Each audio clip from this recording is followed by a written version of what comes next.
ഇറാന് ദുഃഖവെള്ളി നേർന്നുകൊണ്ട് ദുഃഖവെള്ളി നൽകിയിരിക്കുകയാണ് അമേരിക്ക. ഇറാനിലെ വാണിജ്യ പ്രാധാന്യമുള്ള കൂറ്റൻ പാലം വ്യോമാക്രമണത്തിൽ തകർത്ത അമേരിക്ക. ടെഹ്റാനെ കരാജ് നഗരവുമായി ബന്ധിപ്പിക്കുന്ന ഇറാനിലെ ഏറ്റവും വലിയ പാലമായ B1 ബ്രിഡ്ജാണ് US സൈന്യം തകർത്തിരിക്കുന്നത്. ആക്രമണത്തിൽ 8 പേർ കൊല്ലപ്പെട്ടു. 95ഓളം പേർക്ക് പരിക്കേറ്റതായി അന്താരാഷ്ട്ര മാധ്യമങ്ങൾ തന്നെ റിപ്പോർട്ട് ചെയ്യുന്നു. പാലത്തിന് നേരെ 2 തവണ ആക്രമണങ്ങൾ നടന്നതായി ഇറാൻ സ്റ്റേറ്റ് മീഡിയ സ്ഥിരീകരിച്ചിട്ടുണ്ട്. ആദ്യത്തെ ആക്രമണത്തിൽ പരിക്കേറ്റവരെ സഹായിക്കാനും രക്ഷാപ്രവർത്തനം നടത്താനുമെത്തിയവർക്കാണ് രണ്ടാമത്തെ ആക്രമണത്തിൽ പരിക്കേറ്റത്. പാലത്തിലൂടെ യാത്ര ചെയ്തിരുന്ന ഇറാൻ സ്വദേശികളും പ്രദേശത്തെ താമസക്കാരുമാണ് ആക്രമണത്തിൽ കൊല്ലപ്പെട്ടത്. അതേസമയം പശ്ചിമേഷ്യൻ മേഖലയിൽ യുദ്ധഭീതി വർദ്ധിച്ചുകൊണ്ടിരിക്കെ ഏത് നിമിഷവും ഒരു കരയുദ്ധം ഉണ്ടായേക്കുമെന്ന സാധ്യത ഏറുകയാണ്. കരയുദ്ധത്തിന് ഇറാൻ അതിവേഗം സജ്ജമാകുന്നതായാണ് റിപ്പോർട്ടുകൾ. ഇത് സംബന്ധിച്ച് ഇറാൻ സൈനിക മേധാവി സേനാംഗങ്ങൾക്ക് നിർദ്ദേശം നൽകിക്കഴിഞ്ഞു. 3 ആഴ്ച കൂടി ആക്രമണം തുടരുമെന്ന US പ്രസിഡന്റ് ട്രംപിന്റെ പ്രഖ്യാപനത്തിന് പിന്നാലെയാണ് ഇറാന്റെ ഈ നീക്കം. ശത്രുക്കളുടെ ഓരോ നീക്കങ്ങളും അതീവ ജാഗ്രതയോടെ നിരീക്ഷിക്കണമെന്നും ഏത് സാഹചര്യത്തെയും നേരിടാൻ തയ്യാറെടുക്കണമെന്നും അമീർ ഹാത്മി ആവശ്യപ്പെട്ടു. ഇറാന്റെ മണ്ണിലെത്തുന്ന ഒരൊറ്റ അമേരിക്കൻ സൈനികനും ജീവനോടെ മടങ്ങില്ല എന്നും അമീർ ഹാത്മി കഴിഞ്ഞ ദിവസം വെല്ലുവിളിച്ചിരുന്നു. ഹോർമൂസ് കടലിടുക്കിൽ പിടിമുറുക്കാൻ കൂടുതൽ നടപടികളുമായി ഇറാൻ മുന്നോട്ടു പോകുന്ന സാഹചര്യത്തിൽ കൂടിയാണ് ആക്രമണം ശക്തമായിരിക്കുന്നത്. ഇറാനെ ബോംബിട്ട് ശിലായുഗത്തിലേക്ക് തിരിച്ചയക്കുമെന്ന ട്രംപിന്റെ ഭീഷണിക്ക് പിന്നാലെ ടെഹ്റാനിൽ ആക്രമണം കടുപ്പിച്ച USഉം ഇസ്രയേലും.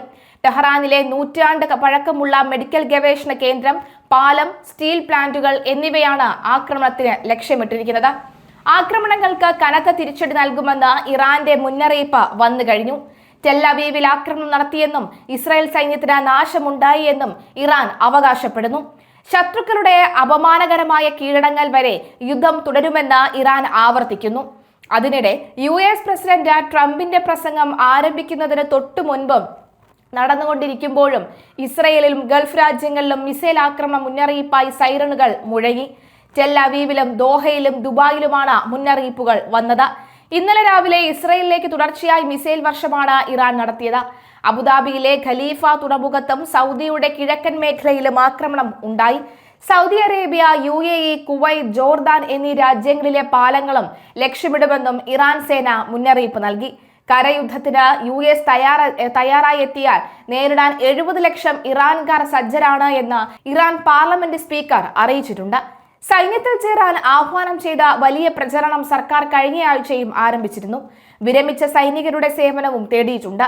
അർദ്ധ സൈനിക വിഭാഗമായ ബാസിസ് ഫോഴ്സിൽ കുട്ടികളെ ചേർക്കുന്നതായും ആരോപണം ഉയർന്നിട്ടുണ്ട്.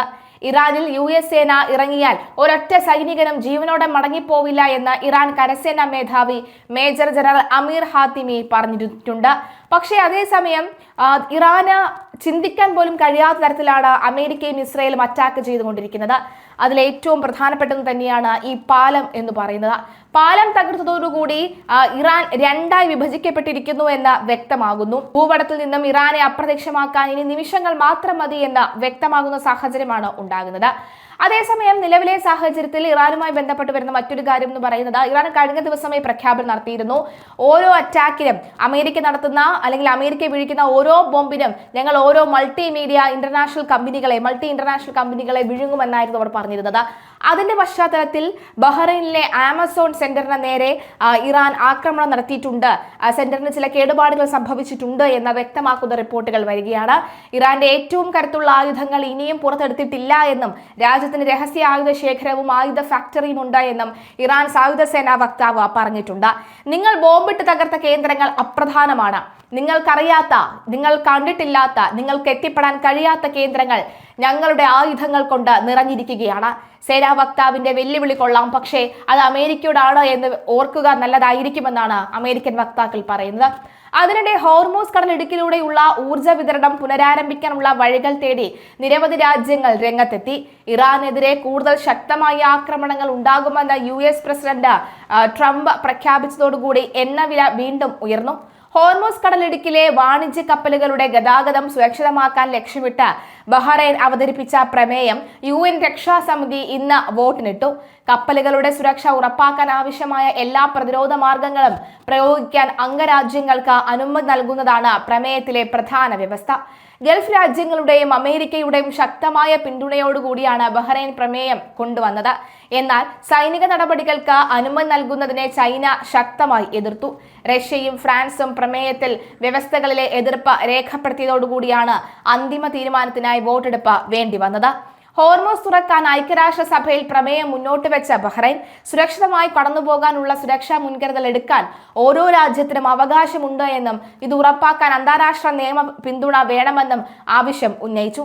GCC പിന്തുണയോടുകൂടിയാണ് ബഹ്റൈൻ നീക്കം. അതേസമയം ദുബായിൽ ഒറാങ്കിൾ ഡേറ്റ സെന്റർ ആക്രമിച്ചെന്ന വാർത്തകൾ തള്ളി അധികൃതർ രംഗത്തെത്തി.